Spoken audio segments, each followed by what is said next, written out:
and welcome back to Hardy Life Outdoors.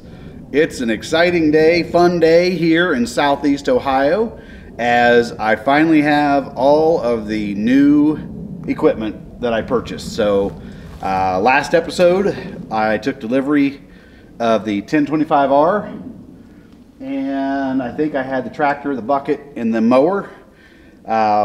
This week I brought down the new tiller and the brush hog. So really excited to have everything here. Really excited to get out and use it, and that's what I'm getting ready to do here. I don't want to sit here and talk about them. I want to go use it and see what we can get done. So I'm going to run through real quick what I bought. 1025R. On the back of it, I did the eye match. If you are buying a tractor, I highly recommend eye match, especially if you're going to have multiple implements. It just makes changing them out so much easier. I went cheap the first time and didn't buy it. When I bought the 2017R, it already, or the 4052R, the guy who I bought it from had eye match, and after using it, I'll never go back to not having it. So I got the eye match. I did the grapple, and I unloaded that last week on a pallet, just put it on this tractor. It will fit both the 4052R and the 1025R, so pretty excited about that. One of the cool things about it is it does not require any additional hydraulics. So I will, I'm not going to get into using it today. I'm going to put it in the barn, and I'll tell you about it when we get it out and use it. But that's one of the cool things. It does not require third function grapple.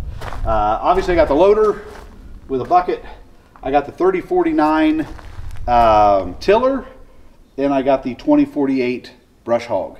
I had both of those pieces on the last tractor that I owned when I had a 1025R before, and absolutely loved those. So I'm looking forward to getting those out and using them, and we're going to take the brush hog out here in just a few minutes.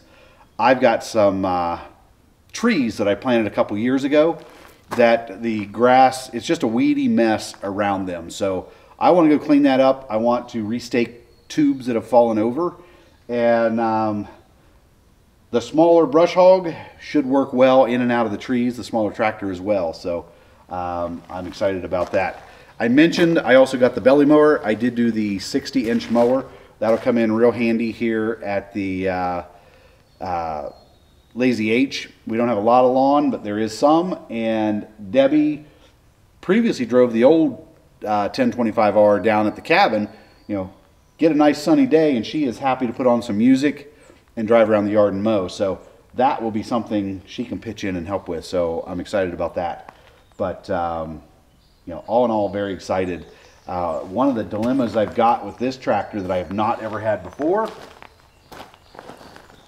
the dealer didn't take the plastic off the seat. I didn't know that was a big deal. The last one, when I bought my new one the last time, the dealer took the plastic off, and I never thought anything of it. And then I started seeing online all these guys that don't take the plastic off. They like that new seat look and feel.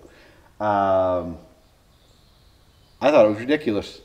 But now I'm looking, I'm trying to decide, do I take it off and let the seat get dirty?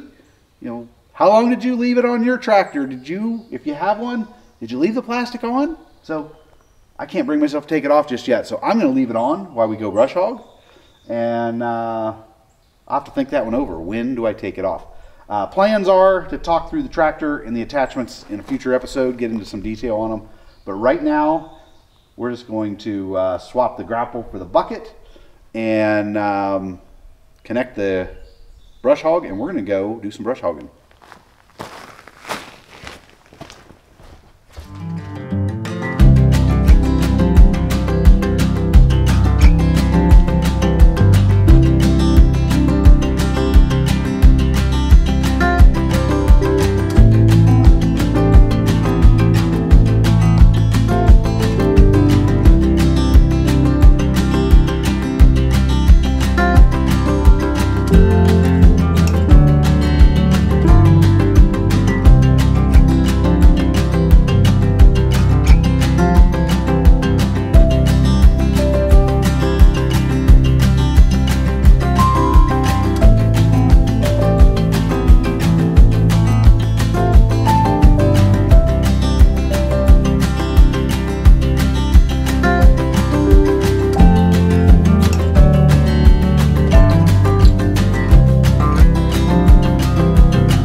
Okay, this is the area I'm wanting to brush hog. You can see back here some of that lighter stuff. If you're not familiar, that's where I planted some switchgrass.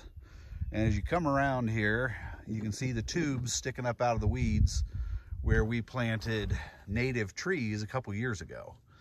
I want to get everything trimmed back around those tubes so that they're just cleaner and easier to maintain and easier to check. So I'm going to get the brush hog going and start trimming this stuff up.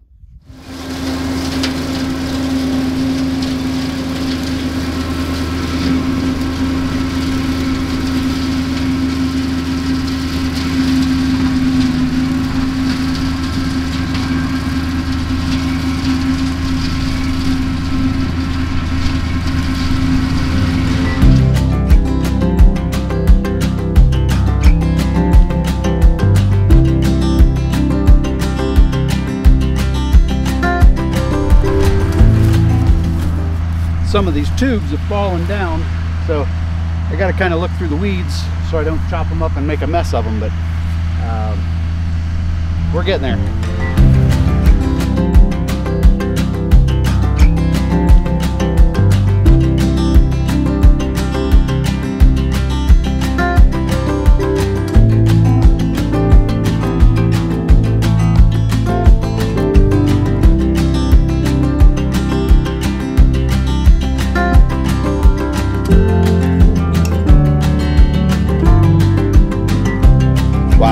That was a great afternoon.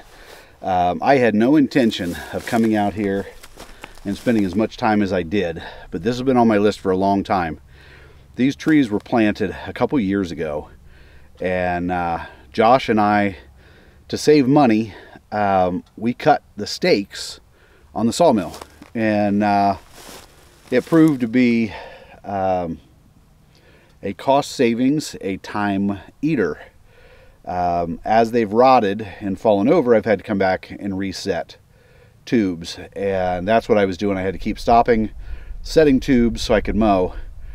I didn't really count, but I'm going to go out and buy a number of green metal stakes. I don't need a heavy-duty stake, just something that'll hold that tube up.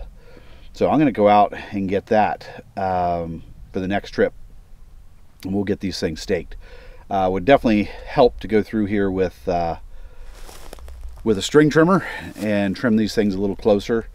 But I'm also going to look into a good herbicide to spray around the base of all these trees. Potentially, you know, just something that's I don't want to take a chance of killing the trees, but some kind of grass, and I don't know, I'll have to look. There's a lot of stuff growing here that I'm not sure what I can control without damaging the trees. But I was happy to see a lot of trees are in really good shape. I've got some pear trees that I need to uncage those. I need to clean them up, mulch them good. I need to trim them, prune them this year. My guess is if I prune them and really clean them up, they've got the potential to fruit this year or next. But as I look down through all of this, and I'm very pleased with what's going on. These trees are a couple years old. They all started off about a foot to not even 2 feet tall. They're slow growing. We got a bad environment here. It's not ideal for growing trees. If it was, we'd already have trees here, but they just don't grow here well. So you look at that, you probably can't see it, but there's a pine tree right here that, you know, who knows how long it's been there. I mean, it's nice and thick, but it's not very tall, so it's not getting the nutrients it needs. So anyway, great time on the 1025R. There was a lot of this that I could not have done with the 4052R. There was certainly no point on this day where I was wishing I had the other tractor. This tractor did the job. It fit where I needed it to fit. Just did a really nice job. So very pleased with the first few hours on the 1025R. Very pleased with the first few hours on the 2048 rotary cutter. It cut very nice. All in all, it's a good day. So it's February. I'm out here in a sweatshirt and I'm brush hogging. Hard to beat that in Southeast Ohio. Anyway, keep in mind what I always like to say, Outdoors is always in season, and this is a great season to be out doing habitat work. Thanks for joining.